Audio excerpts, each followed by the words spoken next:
When I was young, my family lived overseas. I lived in Indonesia for a few years. And my mother, she didn't have the money to send me where all the American kids went to school. But she thought it was important for me to keep up with an American education. So she decided to teach me extra lessons herself, Monday through Friday. But because she had to go to work, the only time she could do it was at 4:30 in the morning. But whenever I'd complain, my mother would just give me one of those looks and she'd say, "This is no picnic for me either, Buster." So I know that some of you are still adjusting to being back at school, but I'm here today because I have something important to discuss with you. My father left my family when I was 2 years old, and I was raised by a single mom who had to work and who struggled at times to pay the bills and wasn't always able to give us the things that other kids had. There were times when I missed having a father in my life. There were times when I was lonely and I felt like I didn't fit in. So I wasn't always as focused as I should have been on school. And I did some things that I'm not proud of, and I got in more trouble than I should have. And my life could have easily taken a turn for the worse. But I was lucky. I got a lot of second chances, and I had the opportunity to go to college and law school and follow my dreams. My wife, our First Lady, Michelle Obama, she has a similar story. Neither of her parents had gone to college, and they didn't have a lot of money. But they worked hard, and she worked hard so that she could go to the best schools in this country. Some of you might not have those advantages. Maybe you don't have adults in your life who give you the support that you need. Maybe someone in your family has lost their job and there's not enough money to go around. Maybe you live in a neighborhood where you don't feel safe, or have friends who are pressuring you to do things you know aren't right.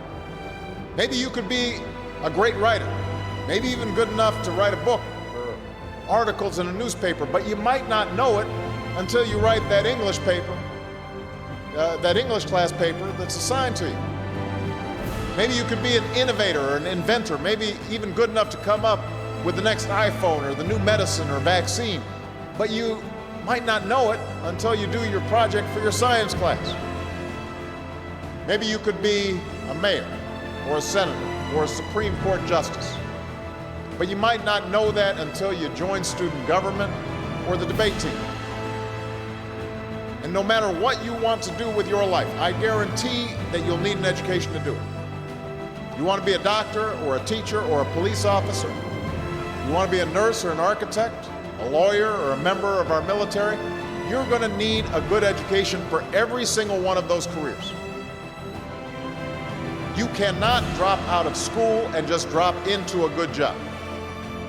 You've got to train for it and work for it and learn for it. And this isn't just important for your own life and your own future. What you make of your education will decide nothing less than the future of this country. The future of America depends on you. What you're learning in school today will determine whether we as a nation can meet our greatest challenges in the future.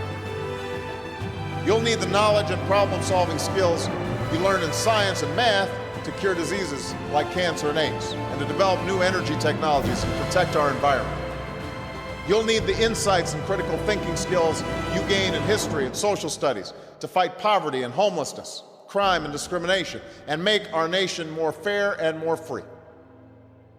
You'll need the creativity and ingenuity you develop in all your classes to build new companies that will create new jobs and boost our economy. We need every single one of you to develop your talents and your skills and your intellect so you can help us old folks solve our most difficult problems.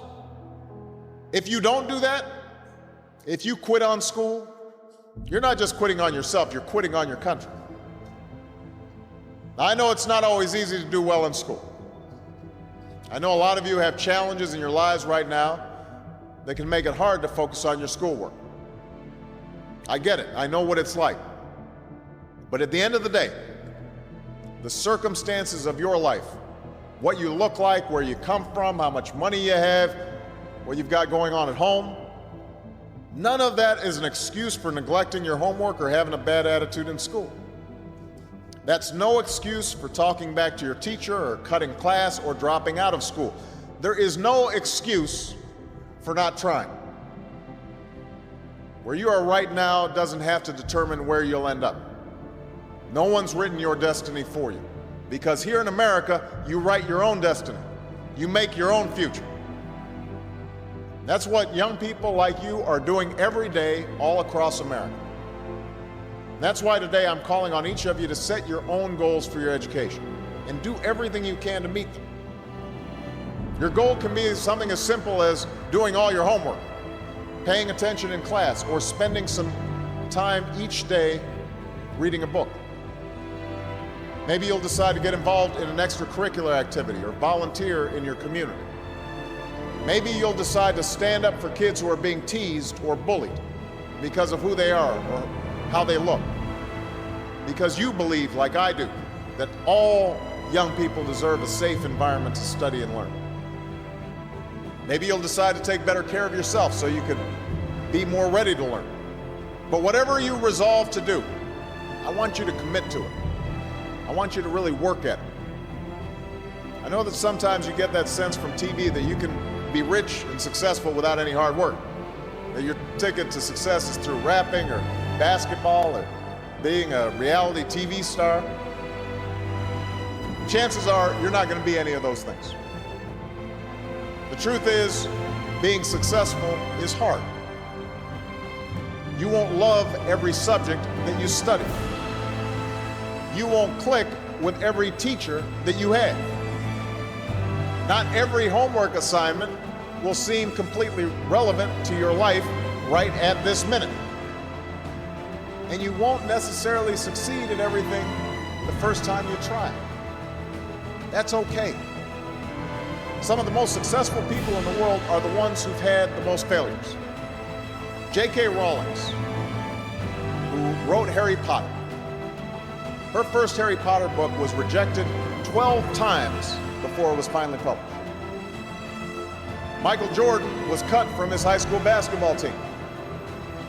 He lost hundreds of games and missed thousands of shots during his career. But he once said, "I have failed over and over and over again in my life, and that's why I succeed." These people succeeded because they understood that you can't let your failures define you. You have to let your failures teach you. You have to let them show you what to do differently the next time. So if you get into trouble, that doesn't mean you're a troublemaker. It means you need to try harder to act right. If you get a bad grade, that doesn't mean you're stupid. It just means you need to spend more time studying. No one's born being good at all things. You become good at things through hard work. You're not a varsity athlete the first time you play a new sport. You don't hit every note the first time you sing a song. You've got to practice. The same principle applies to your schoolwork. You might have to do a math problem a few times before you get it right. You might have to read something a few times before you understand it. You definitely have to do a few drafts of a paper before it's good enough to hand in. Don't be afraid to ask questions. Don't be afraid to ask for help when you need it. I do that every day. Asking for help isn't a sign of weakness, it's a sign of strength. Because it shows you have the courage to admit when you don't know something, and that then allows you to learn something new. So find an adult that you trust, a parent, a grandparent, or a teacher, a coach, or a counselor, and ask them to help you stay on track to meet your goals. And even when you're struggling, even when you're discouraged, and you feel like other people have given up on you, don't ever give up on yourself. Because when you give up on yourself, you give up on your country. The story of America isn't about people who quit when things got tough. It's about people who kept going, who tried harder, who loved their country too much to do anything less than their best. It's the story of students who sat where you sit 250 years ago and went on to wage a revolution, and they founded this nation. Young people. Students who sat where you sit 75 years ago, who overcame a depression and won a world war, who fought for civil rights and put a man on the moon. Students who sat where you sit 20 years ago, who founded Google and Twitter and Facebook and changed the way we communicate with each other. So today, I want to ask all of you, what's your contribution going to be? What problems are you going to solve? What discoveries will you make? What will a president who comes here in 20 or 50 or 100 years say about what all of you did for this country? Now, your families, your teachers, and I are doing everything we can to make sure you have the education you need to answer these questions. I'm working hard to fix up your classrooms and get you the books and the equipment and the computers you need to learn. But you've got to do your part too. So I expect all of you to get serious this year. I expect you to put your best effort into everything you do. I expect great things from each of you. Don't let us down. Don't let your family down or your country down. Most of all, don't let yourself down. Make us all proud.